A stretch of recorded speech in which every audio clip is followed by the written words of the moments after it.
الحمد لله رب العالمين ولا عدوان إلا على الظالمين وأشهد أن لا إله إلا الله وحده لا شريك له وأشهد أن محمدا عبده ورسوله أما بعد. میرے بزرگوں، دوستوں، اسلامی بھائیوں اور بہنوں، السلام علیکم ورحمۃ اللہ وبرکاتہ. مشاہدین کرام، گزشتہ ملاقات میں یہ بتلایا گیا تھا کہ ہم جہنم سے کیسے بچیں. اس سلسلے میں کچھ باتیں عرض کی گئی تھیں. مزید باتیں آج کے گفتگو میں ملاحظہ کیجیے. عزیز ساتھیوں، خبردار رہو اور گناہوں سے اجتناب کی کوشش کرو، کیونکہ ہر بنی آدم خطا کار ہے، مگر غلطیاں کرنے والوں کی غلطیوں کے ٹھیک ہونے کے مختلف طریقے ہوتے ہیں. اللہ کے رسول صلی اللہ علیہ وسلم نے ارشاد فرمایا، کل بنی آدم خطاء وخیر خطائین التوابون. سب سے بہترین خطا کار وہ ہیں جو توبہ کرنے والے ہیں. یقیناً آپ صلی اللہ علیہ وسلم نے اس بات کا اقرار کیا ہے کہ سب سے غلطیاں ہوتی ہیں، مگر تم آپ صلی اللہ علیہ وسلم کے محض اس قول تک یا اس قول تک مت رہو، کیونکہ ہر شخص غلطی کرنے کو اپنے لیے اچھا سمجھتا ہے، کہ ہر بنی آدم خطا کار ہے، مگر وہ آپ صلی اللہ علیہ وسلم کی اس مبہم بات کو چھوڑ دیتا ہے جس کی طرف آپ صلی اللہ علیہ وسلم نے اشارہ فرمایا کہ بہترین گناہ گار وہ ہیں جو توبہ کرنے والے ہیں. میرے اسلامی بھائیوں اور بہنوں، تواب بنو، کیونکہ آپ صلی اللہ علیہ وسلم نے تائب نہیں فرمایا کہ توبہ کرنے والا، بلکہ آپ صلی اللہ علیہ وسلم نے تواب یعنی بار بار توبہ کرنے والا فرمایا. اس لیے توبہ کا بار بار کرنا، اس میں تکرار پایا جائے گا، اور وہ لوگ توبہ سے استغنا بھی نہیں برتتے. یہ وہ عبادت ہے جو انسان سے کسی بھی حال میں اور کسی بھی لمحہ جدا نہیں ہوتی. یہ پوری عمر کی عبادت ہے، اس لیے ہمیں توبہ اور استغفار کی بہت ہی زیادہ ضرورت ہے. آدمی کو ہمیشہ چلتے پھرتے توبہ استغفار کرنا چاہیے. یہ مت کہو کہ فلاں گناہ نے مجھے کوئی نقصان نہیں پہنچایا، میں نے گناہ کیا مگر میں اس کا کوئی اثر نہیں پاتا. کوئی ہر گناہ لازماً کوئی نہ کوئی اثر ضرور چھوڑتا ہے، مگر جب بصیرت کی شمع بجھ جاتی ہے اور دل اندھے ہو جاتے ہیں تو اس وقت کوئی چیز اثر نہیں کرتی. جس طرح مردوں کو زخم دینا تکلیف کا باعث نہیں بنتا. جب انسان مسلسل گناہ اور غلطیاں کرتا رہتا ہے تو اس کا دل سخت ہو جاتا ہے اور پھر وہ غفلت میں پڑا رہتا ہے، اور اس وقت اس کے لیے جاگنا ممکن نہیں ہوتا. پھر وہاں کچھ رکاوٹیں آ جاتی ہیں جو اسے اللہ رب العالمین کی طرف رجوع کرنے سے مانے بن جاتی ہیں، اور راستہ کی اصلاح اور درستگی صرف اللہ ہی کی طرف لوٹنے میں ہے. بس تم توبہ اور استغفار کی کثرت کرو.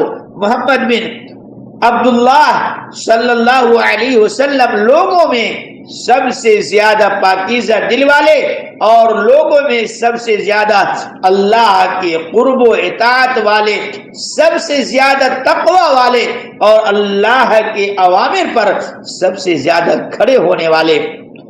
لیکن کیا آپ جانتے ہیں کہ آپ صلی اللہ علیہ وسلم اپنے رب سے کتنی مرتبہ استغفار کرتے تھے؟ جس طرح ہماری یہ مجلس ہے اس طرح آپ صلی اللہ علیہ وسلم ایک ہی مجلس میں 70 سے زائد مرتبہ استغفار فرماتے تھے۔ آپ صلی اللہ علیہ وسلم فرماتے، اے میرے پروردگار مجھے معاف فرما اور میرے اوپر توبہ کے دروازے کھول دے، یقیناً تو ہی توبہ کے دروازے کھولنے والا اور مغفرت کرنے والا ہے۔ یہ تو اس بندے کا حال ہے جس کی غلطیوں کو اللہ جل جلالہ نے مٹا دیا ہے اور اس کے گناہوں کی تخفیف کر دی ہے اور اس کے درجے کو بلند کر دیا ہے اور یہ ہر اذیت کو ان سے دور کر دیا ہے۔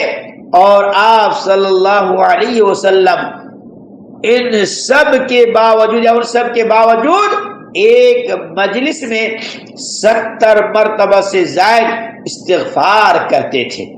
اور صحیح روایت سے ثابت ہے کہ نبی کریم صلی اللہ علیہ وسلم اپنے آخری وقت میں نماز کے دوران تشہد اور سلام کے درمیان یہ دعا مانگتے جو حضرت ابو ہریرہ رضی اللہ تعالیٰ عنہ سے مروی ہے کہ اللہ کے رسول صلی اللہ علیہ وسلم نے اپنے سجدوں میں یہ فرماتے، اے اللہ میرے چھوٹے اور بڑے، پہلے اور بعد والے چپکے کیے ہوئے اور برسر عام کیے گئے تمام گناہ معاف فرما، اللہ ہماری گناہوں کو معاف فرما دے۔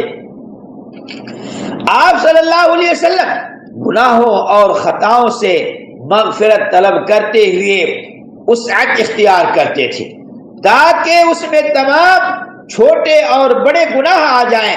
لہذا تم سوچو کہ صبح سے اب تک تمہاری کتنی غلطیاں ہیں اور اپنی غلطیوں کے معاملے میں غافل مت بنو، کیونکہ لوگ تو نہیں دیکھتے مگر اللہ کے علم میں تو سب کچھ ہے، وہ سب کچھ جانتا ہے۔ اسی طرح یہ سوچو کہ تمہارے دل میں کس قدر تکبر ہے، کس قدر تمہارے دل میں بغض ہے، کس قدر تمہارے دل میں حسد ہے، کس قدر تمہارے دل میں عجب اور لوگوں کے لیے دکھلاوا ہے، کس قدر تمہارے دل میں بعض لوگ گناہوں کو بس چند صورتوں میں سمجھتے ہیں اور کہتے ہیں کہ میں تو زنا نہیں کرتا، میں تو چوری نہیں کرتا، میں تو اپنے والدین کی نافرمانی نہیں کرتا، اور ان گناہوں کو نہ کرنے کے سبب دوسرے گناہوں سے غافل ہو جاتا ہے، کیونکہ گناہ صرف یہی نہیں بلکہ اور بھی ہیں جو تمہیں ہلاکت میں ڈال سکتے ہیں اور تمہارے برے نتیجے اور برے حال میں پھنسا سکتے ہیں۔ بس تم سرًا اور علانیتاً اللہ سے ڈرو اور ظاہری اور باطنی گناہوں کو چھوڑ دو، اور گناہوں اور برائیوں میں جس قدر ممکن ہو تخفیف کرنے کی کوشش کرو اور توبہ اور استغفار کی کثرت کرو اور گناہ کے بعد نیکی کرو اور اس کو مٹا دے گی۔ گناہ کے بعد نیکی کرو، آپ کے گناہ کو وہ نیکی مٹا دے گی۔ یقیناً اللہ توبہ کرنے والوں اور پاک رہنے والوں کو پسند فرماتا ہے۔ میں اتنی بات کی عرض کرتا ہوں اور اللہ پاک سے اپنے لیے اور آپ سب کے لیے استغفار کرتا ہوں، لہذا آپ بھی اس سے استغفار کریں، یقیناً وہ مغفرت کرنے والا اور بہت رحم کرنے والا ہے۔ اب اب جو ہے اجازت دیجیے آئندہ درس کے لیے اللہ تعالیٰ سے دعا کرتا ہوں کہ اللہ تعالیٰ مجھے بھی اور آپ تمام سامعین و سامعات کو ان ساری باتوں پر سن کر عمل کی توفیق عطا فرمائے اور ہمیں زیادہ سے زیادہ توبہ اور استغفار کرنے والا بنائے، آمین۔ اقول قولی ھذا واستغفر اللہ لی ولکم من کل ذنب فاستغفروہ انہ هو الغفور الرحیم۔